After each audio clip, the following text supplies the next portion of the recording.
Rahim welcome to mister हारून। तीन अल्फाज और टर्म बहुत कंफ्यूजिंग है। इनमें एक है ऑक्सिमोरॉन, एंटीथेसिस एंड पैराडॉक्स। इन तीनों अल्फाज में स्टूडेंट अक्सर फर्क नहीं कर सकते, तो आइए इस मुख्तसर वीडियो में इन तीनों अल्फाजों के दरमियान जो डिफरेंस है उसको समझते हैं। तो चलिए वीडियो को शुरू करते हैं। सबसे पहला लफ्ज है वो है ऑक्सिमोरॉन। ऑक्सिमोरॉन असल में एक फिगर ऑफ स्पीच है।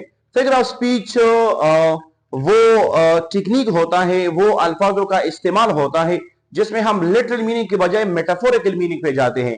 यानी फिगर ऑफ स्पीच में हम लफ्जी मीनिंग नहीं लेते बल्कि हम मेटाफोरिकल जो मजाजी मीनिंग है वो लेते हैं।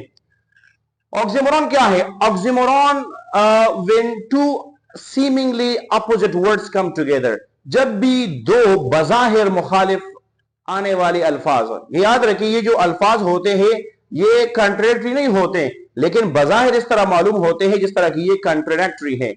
जब भी दो अल्फाज जो आपस में कंट्रोडक्टरी हो, जो आपस में मुखालिफ हो, इकट्ठे आते हैं, साइड बाय साइड आते हैं, तो उसको हम ऑक्सिमोरॉन के इस टेक्निक को। इस तरह एग्जांपल को देखें, ऑनेस्ट थीफ, ऑनेस्ट थीफ, ये चार्ल्स लेम का एक कोटेशन है जिसमें वो कहता है कि आई लाइक अ स्मगलर, मुझे स्मगलर पसंद है। Why? Because he is the only honest thief, क्योंकि वो एक ईमानदार चोर होता है। वो स्मगलिंग तो करता है लेकिन छुप छुप के करता है, वो लोगों के सामने डकैती नहीं करता। तो वो कहता है कि a smuggler is an honest thief. अब देखिए, ऑनेस्ट और थीफ, अगर कोई थीफ है वो ऑनेस्ट नहीं हो सकता, अगर कोई ऑनेस्ट है वो थीफ नहीं हो सकता। तो इन अल्फाजों में एक टेक्निक इस्तेमाल हुआ, इसको ऑक्सिमोरॉन कहता है। दूसरा एग्जाम्पल है ओरिजिनल कॉपी। ये बात ठीक है, कभी कभी हमारे पास जो कॉपी होती है वो ओरिजिनल कॉपी होती है, यानी वो कमजोर कॉपी से थोड़ा अच्छा होता है, लेकिन बजाहिर ये ओरिजिनल कॉपी। कोई चीज ओरिजिनल है वो कॉपी नहीं है, कोई चीज कॉपी है वो ओरिजिनल नहीं है। और इस तरह ओपन सीक्रेट, अगर कोई बात ओपन है तो वो सीक्रेट नहीं है, और अगर कोई सीक्रेट है वो ओपन नहीं है। लेकिन फिर भी हम इस तरह दो अल्फाजों की मिलाप को देखते हैं, तो इसको, इस टेक्निक को कहते हैं ऑक्सिमोरॉन। तो आपको ऑक्सिमोरॉन की समझ आई होगी। दूसरा जो टर्म है वो है एंटीथेसिस। एंटीथेसिस क्या है? याद रखिए, एंटीथेसिस भी ऑक्सिमोरॉन की तरह है, लेकिन ऑक्सिमोरॉन में दो वर्ड्स होती है जिसको हम साइड बाय साइड पुट करते हैं, जिसको हम जक्सटापोज करते हैं, इकट्ठे पुट करते हैं। लेकिन ये जो एंटीथेसिस होते हैं इसमें पूरा एक आइडिया होता है, दो आइडियाज होते हैं और ये आइडियाज मुखालिफ होती है, इसको हम जक्सटापोज करते हैं, टुगेदर पुट करते हैं। तो इसकी डिफिनेशन मैंने कहा, a rhetorical device in which two opposing ideas are juxtaposed, जिसमें हम दो जो मुखालिफ आइडिया होते हैं इसको जक्सटापोज करते, इकट्ठे पुट करते हैं। मिसाल के तौर पर इस जुमले की तरफ देखें, it was the best of time, it was the worst of time. ये चार्ल्स लेम की जो नॉवेल है अ टेल ऑफ टू सिटीज से ली गई है। It was the best of time, it was the worst of time. अब यहां बेस्ट ऑफ टाइम और वर्स्ट ऑफ टाइम ये मुखालिफ है, टू अपोजिंग आइडियाज को एक ही जुमले में जक्सटापोज की है, पुट टुगेदर ही कंपेयर की है। तो it was the best of time, it was the worst of time. दूसरा एग्जाम्पल है मैन प्रोपोजेस, गॉड डिस्पोजेस। अब प्रोपोज और डिस्पोज ये मुखालिफ चीजें। प्रोपोज का मतलब है तजवीज देना, इरादा करना, और डिस्पोज का मतलब है खत्म करना।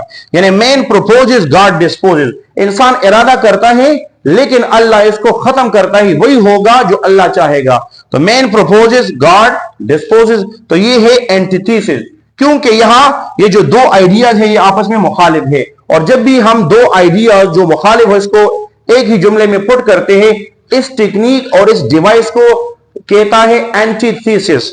तीसरा एग्जांपल है, to err is human, to forgive divine. To err is human, इंसान गलती करता है, ये एरर की वर्ब है। To err is human, to forgive divine, यानी इंसान गलती करता है और अल्लाह माफ फरमाता है। इसका मतलब यह है कि गलती इंसान की सिफत है और जो माफ करने वाली क्वालिटी है वो अल्लाह की क्वालिटी है। तो जो बंदा माफ करता है वो अपने अंदर अल्लाह की एक सिफत पैदा करता है जो बहुत बड़ी सिफत है। To err is human, to forgive divine. तो ये एंटीथेसिस भी उम्मीद है कि आपको समझ आया होगा इसका भी। अब आखिरी जो लफ्ज है वो है पैराडॉक्स। पैराडॉक्स क्या है? अब याद रखिए, पैराडॉक्स में हम दो आइडियाज को पुट नहीं करते, बल्कि इसमें एक आइडिया होती है लेकिन वो बजाहिर इस तरह मालूम होता है, इस तरह के वो एक एब्सर्ड आइडिया है, जिसको जहन नहीं मानता, जो बेमकसद और बेमानी मालूम होता है, सेल्फ कंट्रोडिक्टरी होता है। डिफिनेशन है a statement that seem self contradictory, ऐसा जुमला जो सेल्फ कंट्रोडिक्टरी, जो मुखालिफ नजर आता है, जो बिल्कुल अकल के खिलाफ नजर आता है, but reveals a deeper truth, लेकिन अगर आप इस पर गौर करें, इसमें एक छुपी हुई मीनिंग पड़ी होती है। That's why this is called paradox. Paradoxical statement का लफ्ज भी हम लगाते हैं, पैराडॉक्सिकल स्टेटमेंट, जब एक स्टेटमेंट इस तरह होता है जिसकी मीनिंग जाहिरी तौर पर तो मुखालिफ नजर आता है, एब्सर्ड नजर आता है, लेकिन अगर हम इस पर गौर करें, इसको जरा सोच दे, तो ये एक हकीकत बयान करता है। जिस तरह विलियम वर्ड्सवर्थ की एक फेमस एग्जांपल है, वो कहता है child is the father of man. वो कहता है child is the father of man. अब हम देखते हैं कि चाइल्ड तो फादर का मैन का फादर नहीं होता। अब हम देखते हैं कि ये जो चाइल्ड है वो हकीकतन ये नहीं होता कि वो मैन का वालिद होता है, लेकिन इसमें एक डीपर मीनिंग छुपा हुआ है। अगर आप सोचें तो वो कहता है कि जब हम इस दुनिया में आए थे, हम प्योर थे, हम खालिस थे, हम में हिपोक्रेसी नहीं थी, हम में धोखा नहीं था।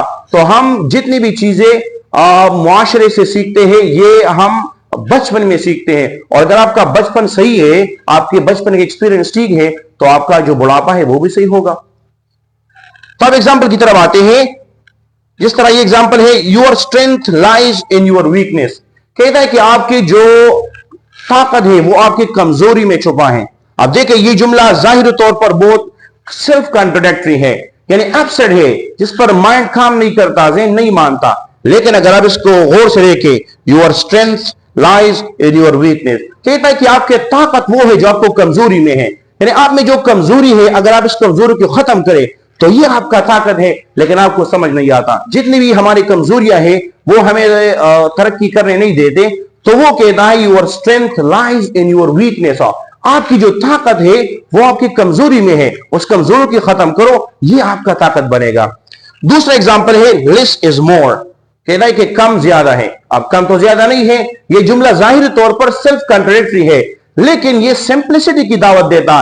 कहता है लेस इज मोर। अगर आपके पास कम चीजें भी है, कम रिसोर्सेज भी है, लेकिन अगर आप कंटेंटेड है, मुतमईन है, तो आपके लिए बहुत ज्यादा है। और अगर आपके साथ बहुत सी चीजें भी है, लेकिन आप में इत्मीनान नहीं है, you are not contented, so that more is less for you.